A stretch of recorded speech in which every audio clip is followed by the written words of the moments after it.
Hi guys, Matt Sinclair here, and we are at the beautiful Cobram estate where we're working with their extra virgin olive oil and running through a few recipes for you guys to check out and try at home. This one that we're knocking up right now is a Palak Paneer, and it is an Indian curry. We're going to be using Cobram's light extra virgin olive oil. Subtle flavours, and it's got a high smoke point, so it can certainly deal with the direct heat that's going to be happening in this wok.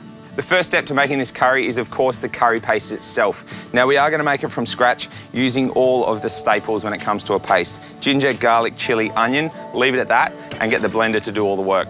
All right, so to make the paste, this is going to do all the work, but it's always nice just to cut things up a little bit smaller and give the blender a head start so it can turn it into a paste quite easily.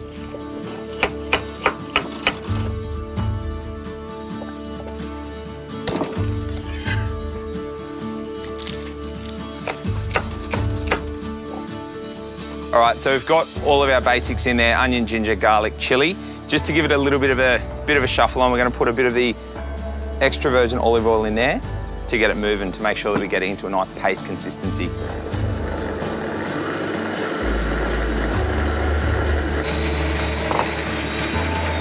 So that's a nice smooth paste. When we cook that out, that will really start to deepen in colour and caramelise.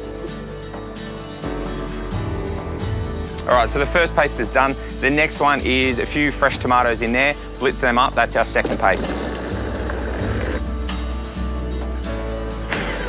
All right, so that's the second one done. The reason why we've done them separately is we really want to cook this one out. We want to get a nice deep caramelisation in it before we add the second paste in. All right, so the wok's on. We're going to get some serious heat into that one. While we're waiting for that, we can get these whole spices ground up gently. We've got coriander seed, cumin seed, and some black peppercorns. All right, so curry seeds in, cumin, a few peppercorns, and we're just going to give that a rough grind. You don't need to turn it into a powder, but you just want to break them up. You don't really want whole spices in there, and it's just going to help to release the flavour as well. All right, so that wok's starting to get nice and hot.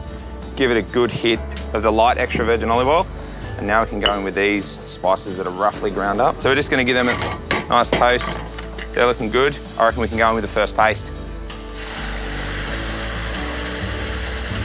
So we're just going to cook that down, remove as much moisture as possible. So when that stops steaming and starts to colour up and caramelise, that's when we know we're ready for the next one. It's really crucial when you're cooking out a curry paste. You need to get it to a point, it's called the crack. So essentially it's when the oil then splits out of the curry paste itself. You've cooked out as much of the water content and you're at that point where you're going to maximise your flavour.